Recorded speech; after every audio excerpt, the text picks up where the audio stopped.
بسم اللہ الرحمن الرحیم الحمد للہ رب العالمین والعاقبۃ للمتقین والصلاة والسلام علی خیر خلقہ محمد وآلہ وصحبہ اجمعین اما بعد۔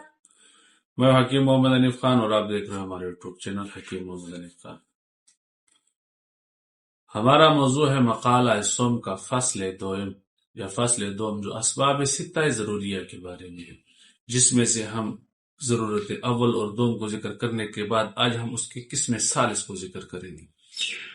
قسم دوم معقول اور مشروب کے بارے میں تھا۔ اس میں سوائے پانی کے باقی جتنے بھی اجزاء معدے کے اندر جاتے تھے، معدے اور ان کے درمیان یعنی کہ بدن اور ان اجزاء کے درمیان فعل اور انفعال ہوتا تھا، اس میں تھی غذا اور دوا۔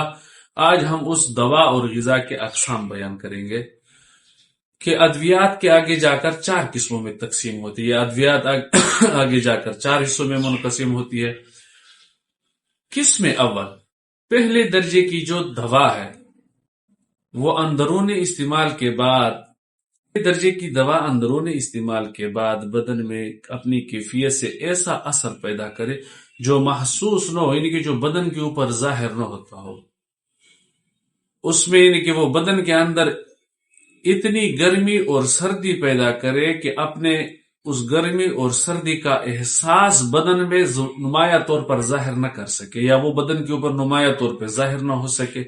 گرم کی مثال جیسے گندم کی روٹی، یہ پہلے درجے میں گرم ہے، اور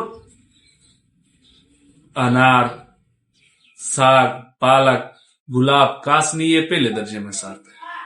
دوسرے درجے کی دوا وہ ہے جو پہلے کی بنسبت تو قوی ہو، لیکن وہ اتنی بھی قوی نہ ہو کہ وہ اپنے قوت کی وجہ سے بدن کے افعال کو متاثر کر سکے، یعنی کہ اس کی قوت سے بدن کے افعال میں ضرر اور نقصان پہنچے یا محسوس ہو۔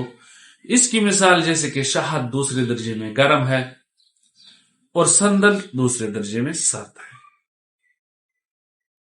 تیسرے درجے کی مثال اس طرح کی ادویات کے جو وہ پہلے دونوں سے قوی ہو، اپنے کہ اثر میں وہ پہلے دونوں سے قوی ہو، لیکن اس کی وجہ سے بدن کے افعال میں بھی نمایاں فرق محسوس ہوتا ہو، لیکن بدن کا نظام یا بدن کے افعال بالکل یعنی کہ پہلے دونوں سے وہ قوی ہو اثر میں بھی، اور اس کی وجہ سے بدن کے افعال میں بھی وہ محسوس ہوتی ہو، یعنی کہ وہ بدن کے افعال میں بھی اثر کر سکتی ہو، لیکن وہ اتنا قوی نہ ہو کہ وہ بدن کے افعال کو فاسد کر سکے۔ اس کی مثال گرم کی مثال سنڈ ہے اور ساتر ہے، سرد کی مثال کافور اور خشخاش ہے۔ چوتھے درجے کی دوا جو پہلے تینوں سے، جو اس سے ما قبل والے تین سب سے قوی ہو، تینوں سے قوی ہو، اور اتنی قوی ہو کہ وہ بدن کے افعال کو فاسد کر دے، اور فاسد کرنے کے بعد انسان کو ہلاک بھی کر دے۔ بدن انسانی کے افعال فاسد کر دے، فاسد کرنے کے بعد انسان کو ہلاک کر دے۔ اس کی مثال گرم کی مثال ہے میٹھا تیل ہے، جس کو عربی میں بیش اور اردو میں میٹھا تیل کہتے ہیں، اور سرد کی مثال افیون اور شگران ہے۔ اسی قسم ثانی کی دوسری قسم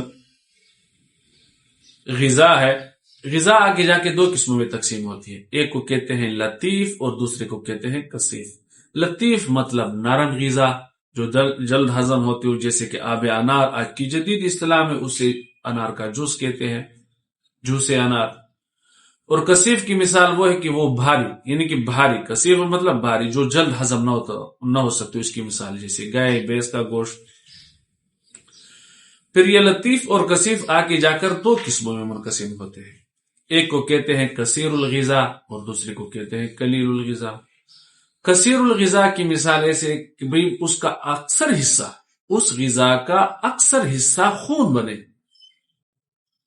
اور قلیل الغذا وہ ہے کہ جس کا اکثر حصہ خون نہ بنے۔ کثیر الغذا کی مثال جیسے کہ نیم پختہ انڈا، جسے نیم برش یا ہاف فرائی آج کے زبان میں کہتے ہیں، اور قلیل غذا کا مثال جیسے کہ پالک، کاہو، ساگ وغیرہ، یہ ہے اس کا اکثر حصہ خون نہیں بنتا۔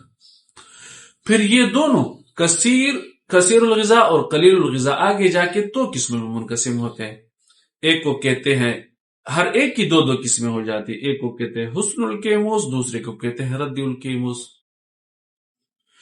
حسن الکیموس یعنی جس سے اچھا خون بنتا ہو، اور رد الکیموس اسے کہتے ہیں کہ جس سے گاڑھا خون بنتا ہو۔ حسن الکیموس کی مثال جیسے کہ بیڑ کا گوشت، بٹیر کا گوشت، نیم پختہ انڈا، اور رد الکیموس کا مثال جیسے سوکھی مچھلی، سوکھی نمکین مچھلی، یا اللہ آپ کا بھلا کرے قدید، عربی میں قدید کہتے ہیں، پشتو میں اسے کہتے ہیں جو ہم لوگ قربانیوں میں گائے بھینس وغیرہ کو ذبح کرتے ہیں، پھر ان کو گوشت کو ہم خشک کرتے ہیں، وہ خشک شدہ گوشت یا بھینگر۔ اسی طرح مسور اور باقلا، باقلا مطلب لوبیا، یہ رد الکیموس ہے۔ وہ حسن الکیموس کی مثال لطیف غذا کی جیسے کہ نیم پختہ انڈا، اور اللہ آپ کا بھلا کرے بیڑ کا گوشت، ماء اللحم، تیتر بٹیر، اور یہ کثیف رد الکیموس کی مثال جیسے کہ سوکھی مچھلی، خشک گوشت، بھینگن، مسور اور باقلا لوبیا۔ اس کے بعد پانی، واضح ہو آپ کے اوپر کہ پانی یہ بدنی نہیں ہے، پانی غذا کا بدر کا ہے۔ بدر کا کسے کہتے ہیں؟ بدر کا اسے کہتے ہیں کہ پانی یہ بدن کی غذا نہیں ہوتا، یہ بدن کے لیے بدر کا ہے، یہ غذا کے لیے بدر کا ہے۔ بدر کا کسے کہتے ہیں کہ یہ غذا کے ساتھ مل کر غذا کو نظم کر کے، اور یہ غذا کو تنگ راستوں سے پار، جسے کہتے ہیں کہ غذا کو تنگ راستوں میں نفوذ کراتے ہیں، کہ غذا کو تنگ راستوں سے گزارتا ہے یا گزارنے میں مدد کرتا ہے۔ پانی میں سے جو بہترین پانی ہے وہ چشمے کا ہے، جس کا جو علاقہ ہو وہ میدانی ہو، خاکی ہو، اور دور سے آتا ہو اور مغرب سے مشرق کی طرف آتا ہو۔ اسی طرح دوسرے قسم کا جو پانی ہے، وہ دوسرے قسم پانی کا تالاب کا پانی ہے۔ تالاب کا پانی وہ ہے بارشوں کا پانی، چشموں کے بعد دوسرا قسم ہے بارشوں کے پانی کے۔ بارشوں کے پانی کے لیے بہترین پانی ان میں سے وہ ہے کہ جس کا تالاب پتھریلی جگہ پہ ہو اور وہ ہواؤں کے لیے کھلا ہو، کہ اس کے اوپر شمال کی، جنوب کی، شمال کی اور مشرق کی ہواؤں کے تھپیڑے لگتے ہو، اور سورج بھی اس کے اوپر، مطلب سورج کی کرنیں اور ہواؤں کے تھپیڑوں سے، سورج کے کرنیں اور ہواؤں کے تھپیڑے لگتے ہیں۔ اس کے علاوہ جتنا بھی پانی ہے، چاہے وہ کنویں کا ہے یا آج کل کے بور اور ٹویلوں کا پانی ہے، یہ ان دونوں کی بنسبت کمزور ہے، بیکار ہے۔ نیند اور کی تیسری قسم ہے نیند اور بیداری، یعنی کہ یکساں اور نو۔ یکساں نیند یہ اندرونی بیرونی بدن کو سرد اور اندرونی بدن کو گرم کرتا ہے۔ نیند اگر کثرت کے ساتھ، نیند اگر کمی کے ساتھ ہو تو اندرونی بدن میں تری پیدا کرتی ہے، نیند اگر کثرت کے ساتھ ہو تو اندرونی بدن میں سردی اور خشکی پیدا کرتی ہے، اور جو بیداری ہے وہ اس کی مخالف ہے۔ تو اسباب ستہ ضروریہ کی قسمیں ثالث تیسری قسم ختم ہوگی۔ اس کے ختم کے ساتھ اگلے سبق تک کے لیے آپ ہمیں اجازت، قسم رابطہ اسباب ستہ ضروریہ کی جو تیسری قسم ہے وہ اختتام پذیر ہوگی۔ چوتھی قسم تک آپ ہمیں اجازت دیجیے، اور ہمیں ہمارے چینل کو لائک، شیئر اور سبسکرائب کریں، اور ہمیں دعا میں یاد رکھیں، اور ہمیں اپنے مفید مشوروں سے کمنٹ میں بھی آگاہ فرما دیجیے۔ اجازت دیجیے، اللہ حافظ، السلام علیکم ورحمۃ اللہ وبرکاتہ۔